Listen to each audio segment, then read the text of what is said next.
हरि ओम। ओम नमः शिवाय। ओम नमः शिवाय। ओम नमः शिवाय। आज शिवरात्रि है। आप सभी लोगों को शिवरात्रि की बहुत बहुत बधाइयाँ, बहुत बहुत शुभकामनाएं, मंगल कामनाएं। आपके जीवन में शिवत्व प्रकटे, आपका शिव स्वरूप में जागना हो।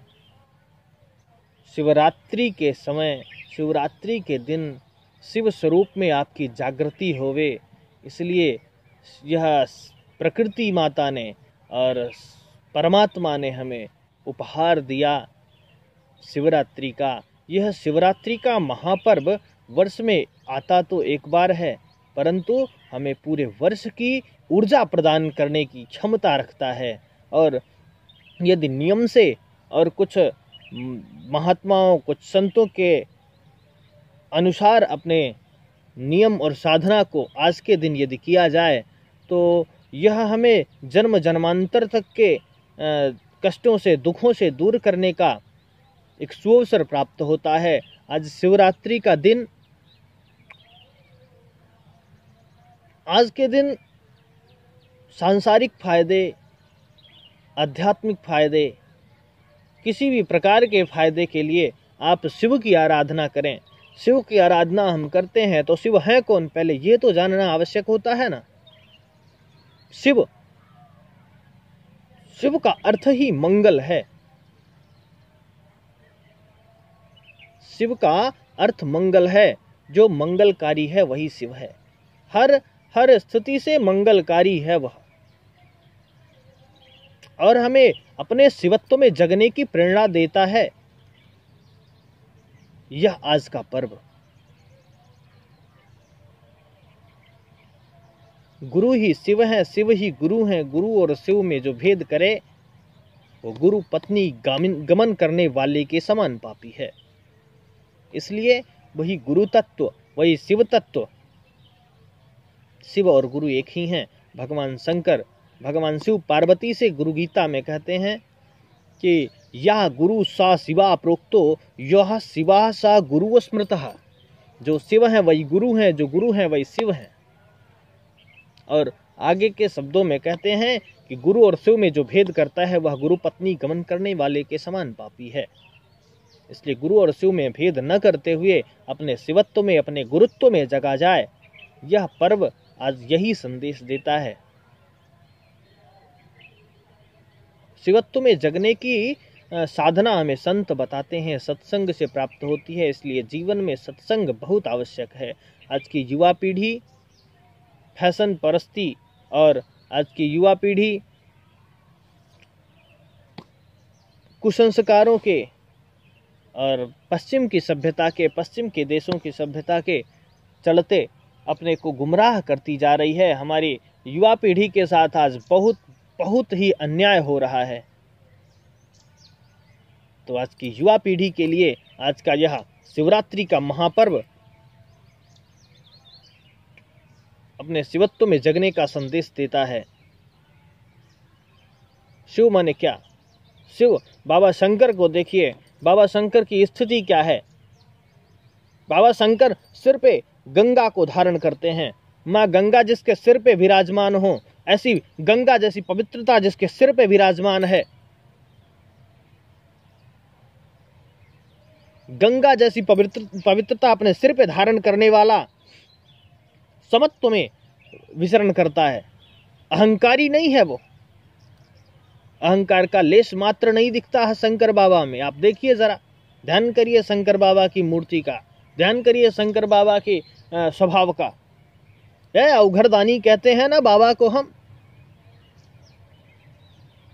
आज के दिन करने जैसे कुछ नियम हैं, जिसके आगे की स्थिति देखिए शंकर बाबा की, जिसके मस्तिष्क पे चंद्रमा जैसी शीतलता है।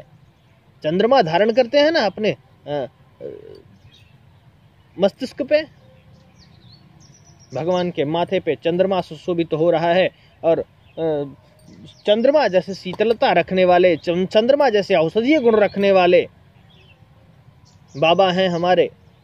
प्रज्ञा चक्षु जिनके विकसित हैं, तीसरा नेत्र त्रिनेत्रधारी हैं।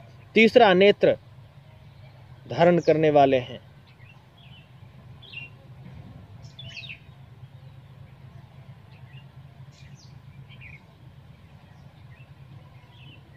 तीनों गुणों से रहित हैं, सबको अपनाते हैं। आगे की स्थिति में देखते हैं तो संसार के जो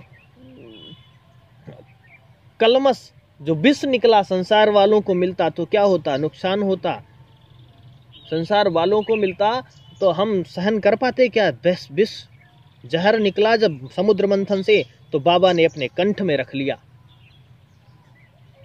ये हमें उपसंदेश है कि घर का मुखिया जो हो, जिसके ऊपर जिम्मेदारी हो, जो अपने को जिम्मेदार माने, जिसके भरोसे सब हों,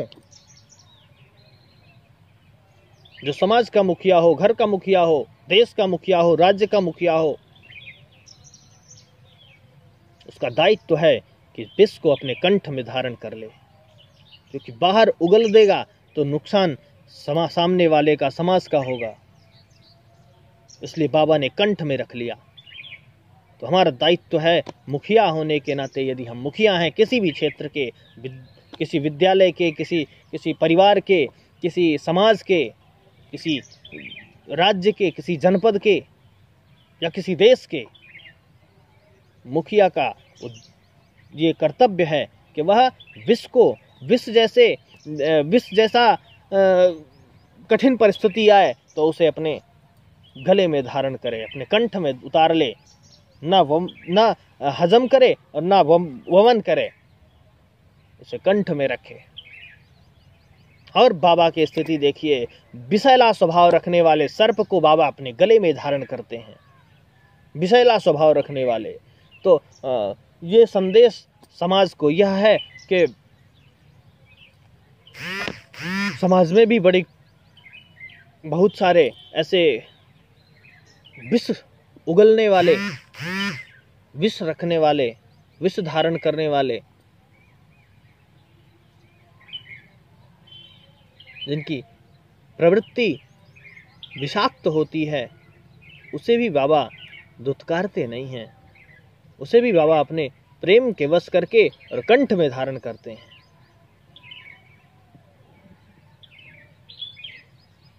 गले में मुंडों की माला धारण करते हैं। बाबा गले में मुंडों की माला धारण करते हैं, उपेक्षितों को धारण करते हैं,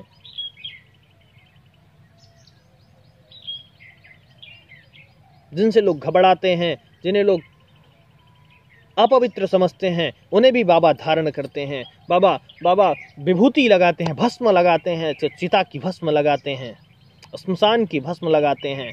बाबा का यह स्वभाव देखते हैं हम। तो बाबा जिसे लोग अपवित्र कहते हैं, जैसे छूने के बाद लोग स्नान करते हैं, बाबा उसे अपने शरीर पर धारण करते हैं, उससे अपना आभूषण समझ करके, उसे अपना अंग समझ करके और उससे अपना श्रृंगार करते हैं बाबा।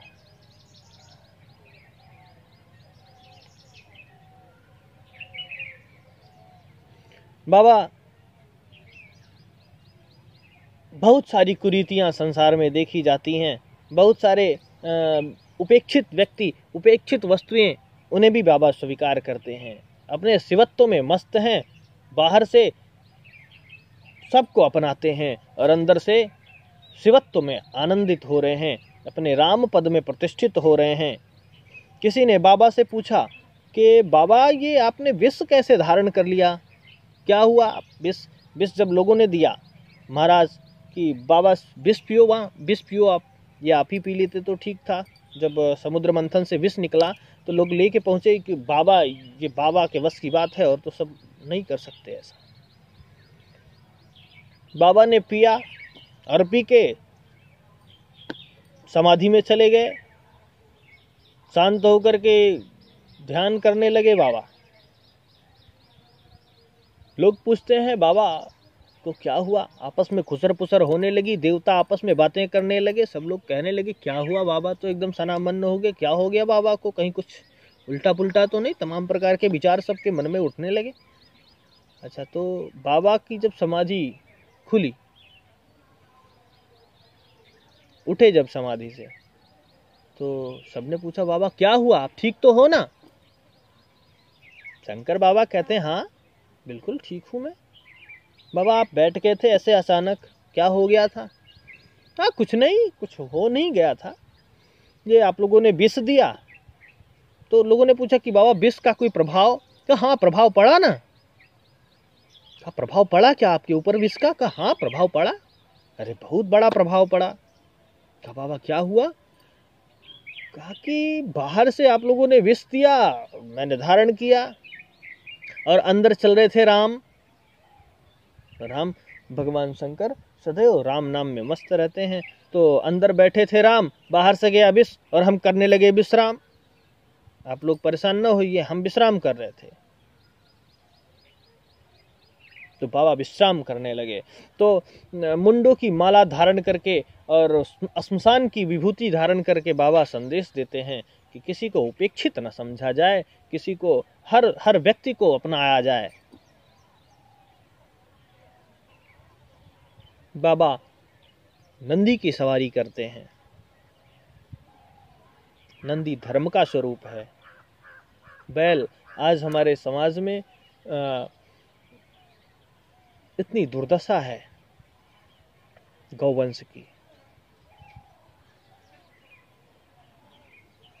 बाबा साथ में चलते हैं नंदी बाबा की, उपेक्षा नहीं करते, बाबा को अपना सहचर मानते हैं। बाबा नंदी को अपने साथ लेके चलते हैं।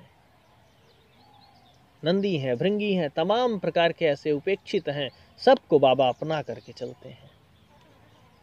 हम भी किसी को उपेक्षित न करें, हम भी किसी को धुतकारें नहीं, सबका आदर करें, सबका सम्मान करें, सबकी सेवा करें। बाबा भूत प्रेत पिशाच डाकिनी शाकिनी कोई नहीं है, सब लोग आ जाओ, सब मेरी सेना है, सब मेरे प्यारे हैं। सबको अपना प्यारा समझते हैं बाबा। बाबा कहते हैं कि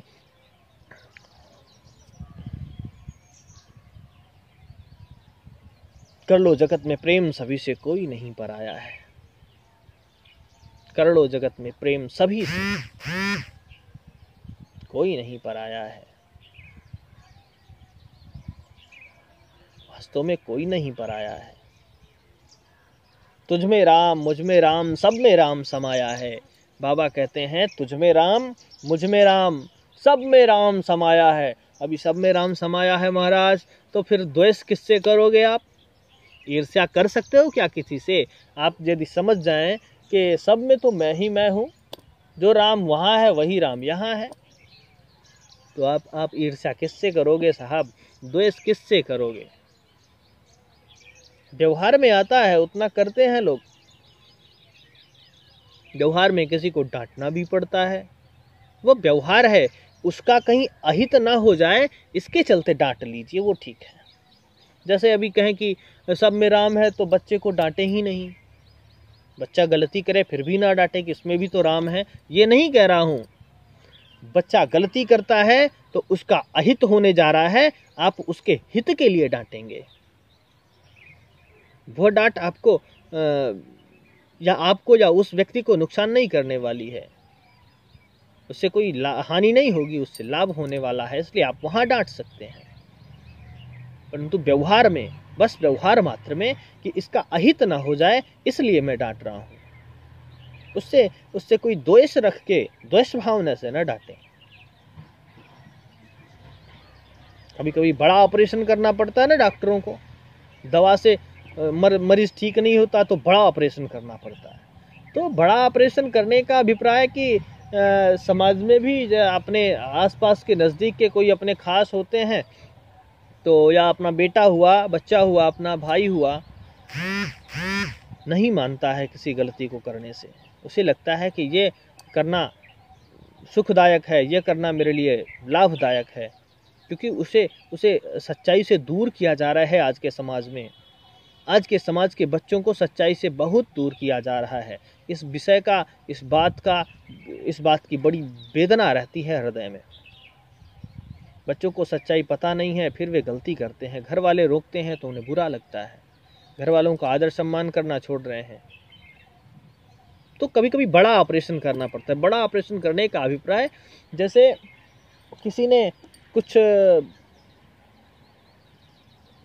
किसी बच्चे ने कोई बड़ी गलती की, तो आपने डांटा, नहीं डांटा, मान लिया कभी लापरवाही अपने से भी हो जाती है, हो गई लापरवाही, और लापरवाही होते ही बच्चा गलती पे गलती दोहराता जाता है। क्योंकि जो ये कुछ समय के लगने वाले सुख हैं कि इसमें सुख मिल रहा है, और बाद में जिनके पीछे कतारें लगी हैं गमों की, मेरा बाबा कहता है कि ऐसी खुशियों से कभी मत खेलो जिनके पीछे लगी हो गम की कतारें। मेरा गुरु कहता है, मेरा बाबा कहता है कि जिनके पीछे लगी हो गम की कतारें, ऐसी खुशियों से कभी न खेलो। तो बच्चे उन खुशियों से खेलना चाहते हैं। आज के समय में तो बड़ी कुरीति चली साहब,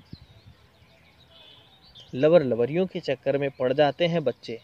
भाई मेरी छोटी छोटी नन्ही प्यारी प्यारी बहनें, जो माँ दुर्गा का स्वरूप हैं, जो माँ पार्वती का स्वरूप हैं, जो गार्गी मलालसा जैसी क्षमता रखने वाली माताएं, जो मेरी बहनें हैं, पड़ जाती हैं किसी लोफर के चक्कर में। जो मेरे प्यारे प्यारे भाई हैं, पड़ जाते हैं किसी लोफरी के चक्कर में। और साहब, मैं उन्हें दोष नहीं देता, परंतु वेदना तो उठती है, वेदना तो होती है ना। हे मेरे भैया, हे मेरी बहन, आपका नुकसान हो रहा है। आपको लग रहा है कि आप उसके साथ सुखी हो, नहीं। आपकी उम्र अभी सुखी होने की, उस जिस विषय में आप सुख ढूंढ रहे हो उस विषय में सुख तो है नहीं। अभी आपको वहां सुख ढूंढने की आवश्यकता नहीं है। अभी तो आपका समय है कि आप अपने जीवन को जितनी ऊंचाई तक, जैसे युवावस्था में आप अभी कुछ भी चाहो तो कर सकते हो। जो युवावस्था की एक ऐसी स्थिति है, आप जो बनना चाहें बन सकते हैं। और यदि आप इसी उम्र में, इसी समय में कामी, बिकारी बन जाएंगे, तो आपके जीवन में आने वाले समय में आप इससे ज़्यादा कुछ नहीं कर पाएंगे। फिर एक समय होगा कि जब आपको पछतावा हाथ लगेगा, जब आपको केवल और केवल यही सोचना होगा कि काश मैंने ऐसा न किया होता। फिर पछतावा हाथ लगेगा और आप अपनी आने वाली पीढ़ी को भी वो बात नहीं बतला पाएंगे, नहीं समझा पाएंगे। इसलिए आप सत्संग करिए। आज के युवान में सत्संग की बहुत आवश्यकता है। तो मैं निवेदन कर रहा था कि बाबा मुंडू की माला धारण करते हैं, सबको अपनाते हैं। बाबा भूत, प्रेत, पिशाच, डाकिनी, शाकिनी, किसी से द्वेष नहीं करते, सबको अपना लेते हैं। जब बाबा की बारात चलने को थी, सब लोग तो तैयार हो गए। देवता अपने अपने वाहनों को साज करके और निकले, तो देखा कि बाबा वो अपने मस्ती में मस्त थे। अभी तो उनकी कोई तैयारी नहीं हुई थी। सब लोग अपनी अपनी तैयारी करके अपने अपने लोग से, अपने अपने वाहन पे, अपने अपने समाज के साथ निकले। विष्णु जी ने कहा कि ऐसा करो भाई, मुस्कुराए बड़ा जरा देख के उनको, बाबा शंकर को। मेरे बाबा को देख के विष्णु भगवान मुस्कुराए तो बाबा समझ गए, ठीक है बाबा मुस्कुरा लो। तो बाबा शंकर को देख के जब मुस्कुराए तो, और अपने देवताओं से और सभी जो लोग जो थे उनसे कहा, सुनो ऐसे चलोगे, बेइज्जती करवाओगे, हंसी कराइयो परपुर जाई, दूसरे के गांव जा करके और हंसी करवाओगे, बेइज्जती करवाओगे अपनी। ऐसा करो, अपने अपने समाज के साथ सब लोग अलग अलग चलो, सब लोग अपने अपने समाज के साथ अलग अलग चलो। सबने कहा ठीक है भाई, मुखिया आदेश दे रहा है, करना पड़ेगा, बारात मालिक है वो। बारात तैयार हो गई है और सभी लोग अपने अपने साज बाज के साथ एकदम तैयार हैं। सब लोगों की, देवताओं की अलग मंडली, तो भगवान विष्णु की अलग सेना, ब्रह्मा जी की अलग बारात। सब लोग अपनी अपनी समाज के साथ तैयार हैं, सब लोग अपने अपने समाज के साथ अलग अलग निकले। बाबा का कोई ध्यान ही नहीं दे रहा है। मतलब दुल्हा अभी तैयार नहीं हुआ है, बाराती लोग तैयार होके अपने अपने वाहन साज के एकदम फिट होकर के आ गए। अभी दुल्हे का देखा, दुल्हे के नंदी भृंगी एकदम छटपटा रहे हैं। तो यार सब लोग तो तैयार हो रहे हैं, सब लोग अपने अपने साजबाज में लगे हैं। मेरे बाबा जो दूल्हा बनना है, जिनको मेरे बाबा को दूल्हा बनना है, दूल्हे की कोई तैयारी नहीं, कोई ध्यान ही नहीं दे रहा दूल्हे की तरफ है। ऐसे कैसे? बहुत परेशान हुए बेचारे नंदी भृंगी। देखिए आपके साथ जो छोटा है ना, आप छोटे को लेके चलेंगे साथ में ना, छोटों को लेके यदि आप साथ में चलेंगे, जिन्हें लोगों ने उपेक्षित कर दिया है, जिन्हें लोगों ने छोड़ दिया है, आप उन्हें साथ में लेके चलोगे ना भैया, बहुत इज्जत करेंगे साहब, बहुत प्यार करेंगे आपसे, बहुत स्नेह करेंगे, आपके लिए मरने मिटने को तैयार होंगे साहब, बता रहा हूँ। आप कितने भी बड़े बड़ों के पीछे लग के देख लीजिए,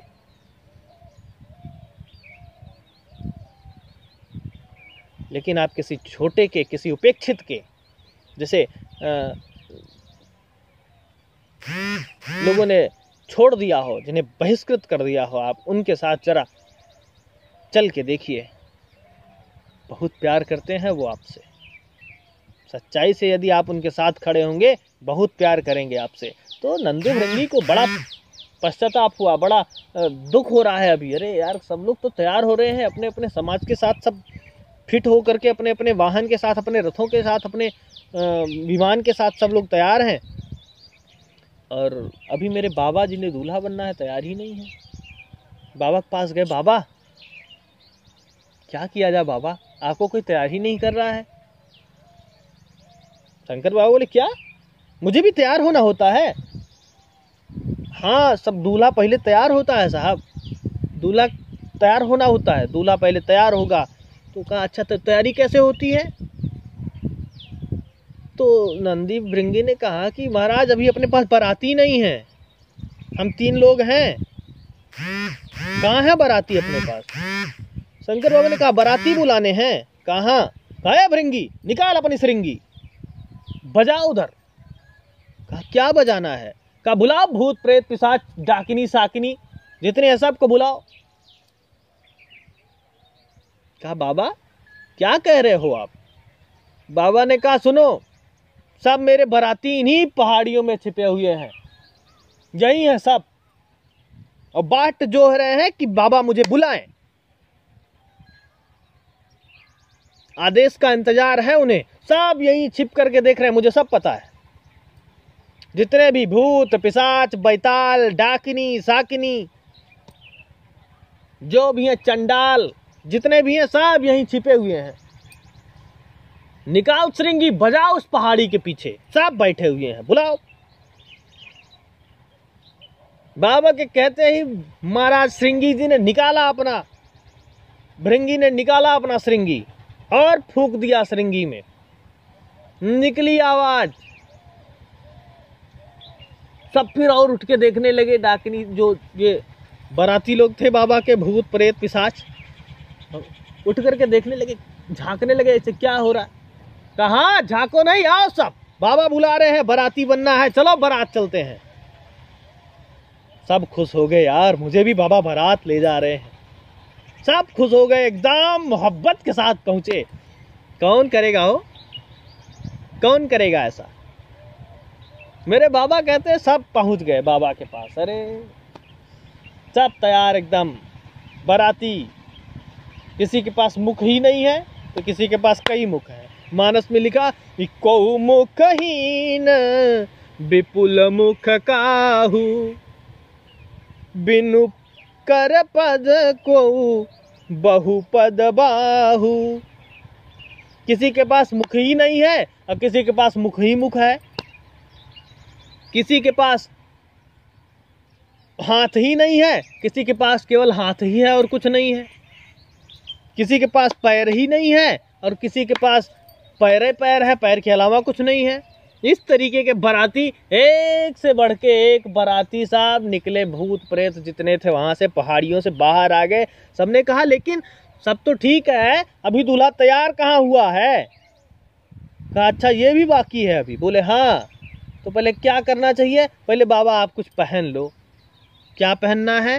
बोले बाबा जरा ये थोड़ा सा वस्त्र कोई चाहिए आपको। अच्छा ढकना पड़ेगा शरीर? बोले हाँ बाबा।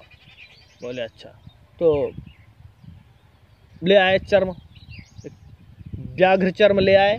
कहा बाबा यही पहन लो जरा। व्याघ्र चर्म बाबा ने पहन लिया। कहा अब? कहा अभी बाबा मुकुट उकुट होता है ना दूल्हे के सिर पे। तो दो लोग इंजीनियर आए, बोले रुको रुको रुको रुको रुको, फैशन डिजाइनिंग किए रहे होंगे जो, या जो भी कुछ कहते हो आज के समय में, पार्लर वार्लर का कुछ सीखे रहे होंगे भाई। पहुंचे, रपट के खड़े हो गए आके एकदम चपट के। बाबा रुको, मैं इसका ये आपका सिर का ये बाल जो है, बाल बड़े बड़े हैं ना बाबा शिव के। बोले बाबा आपके बालों को हम जरा मुकुट बना दें। अच्छा, तो जटा मुकुट अहि भवन संवारा, तो जटाओं से मुकुट बना दिया बाबा का। वाह। अच्छा, तो कहा कि अब बांधने के लिए कुछ चाहिए ना भाई। कर रुको रुको रुको, दुई सांप पकड़ ले आओ। दुई सांप लाए और कस कस के एकदम बढ़िया जोटा बना के बांध दिए। अच्छा, बढ़िया मुकुट तैयार हो गया एकदम। बोले अब? और एक सपुआ वो लपेट के ऐसे फन निकाल के बढ़िया ये डिजाइन बना दिए, बहुत सुंदर एकदम मुकुट तैयार है। बोले अब क्या चाहिए? बाबा वो थोड़ा सा मुकुट तो हो गया, लेकिन दूल्हे के मुख पे वो होता है, क्या कहते हैं उसे, सहरा कुछ बोलते हैं ना, क्या बोलते हैं, सहरा बोलते हैं, क्या बोलते हैं, जो आगे ऐसे लटका रहता है। बोले अच्छा ये भी जरूरत होती है? हाँ बाबा ये भी होता है। अच्छा तो जाओ। बुलाया 7 8 10 15 सांप जितने भी लगे रहे हों, मुझे तो याद नहीं है। उसमें लिखा हुआ है कहीं कि कितने सांप थे, किस सांप का क्या नाम था, और डिजाइन के ऐसे वैसे सांप नहीं लगाए गए। शिव पुराण में बड़ा सुंदर व्याख्यान देते हैं इस विषय का। डिजाइन के सांप, कोई बढ़िया धारीदार पीला है, तो कोई धारीदार सफ़ेद है, तो कोई लाल है धारीदार है, कोई चित्तीदार वाला। मतलब डिजाइन के अलग अलग सांप, और सबके नाम भी लिखे हैं वहाँ, कौन सा सांप कहाँ लगाया गया मुझे तो स्मरण नहीं है। फिर लगाया, बढ़िया वो बना दिया, मुकुट बना दिया। मुकुट के बाद ये अपना सहरा बना दिया। अब क्या बचा? बोले बाबा कंठा चाहिए था आपको। अच्छा कंठा, तो कंठा के लिए वो पकड़ ले आओ, बड़ा वाला सांप ले आओ, यहाँ लपेट दो, कंठा हो गया ये बढ़िया।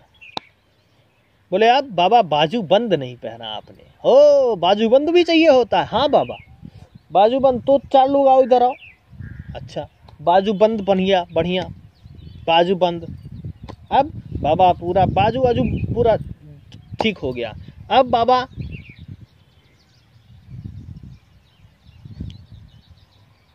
अभी बाजू बंद के बाद बचा तो क्या था, कमर का जो वो व्याघ्र चर्म लपेटा गया था, उसमें कोई सपोर्टर नहीं था, मतलब बेल्ट नहीं था।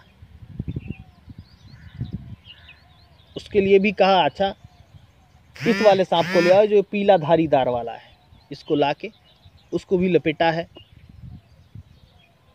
बहुत सुंदर दूल्हा तैयार हुआ। बोले एक लोग बीच से निकले, कहे बाबा अभी वो पाउडर नहीं लगाया आपने, हैं ये भी कुछ होता है क्या? बाबा ने कहा ऐसा है? बोले हाँ पाउडर होना चाहिए। तो एक उसमें से 4-5 प्रेत दौड़ के गए, रुको रुको मैं पाउडर लेके आता हूँ। गए श्मशान पहुंचे और तुरंत वहां से राख उठाए लेके आए। बाबा बहुत सुंदर पाउडर, एकदम ताजा गरम गरम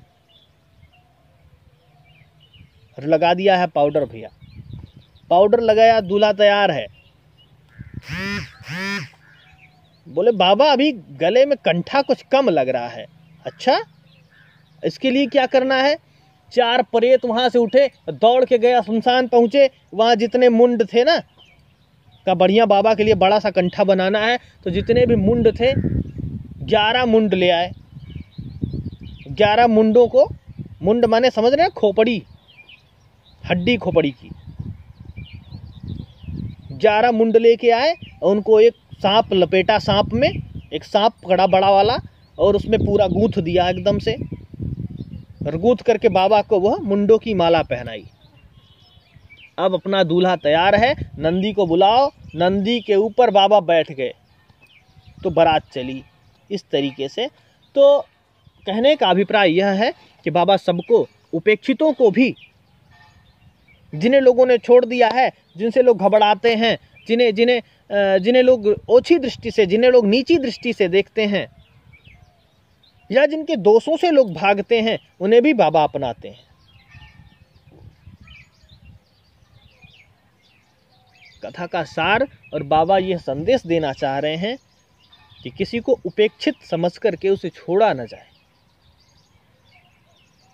सबके साथ प्रेम, सबके साथ सौहार्द की भावना से, और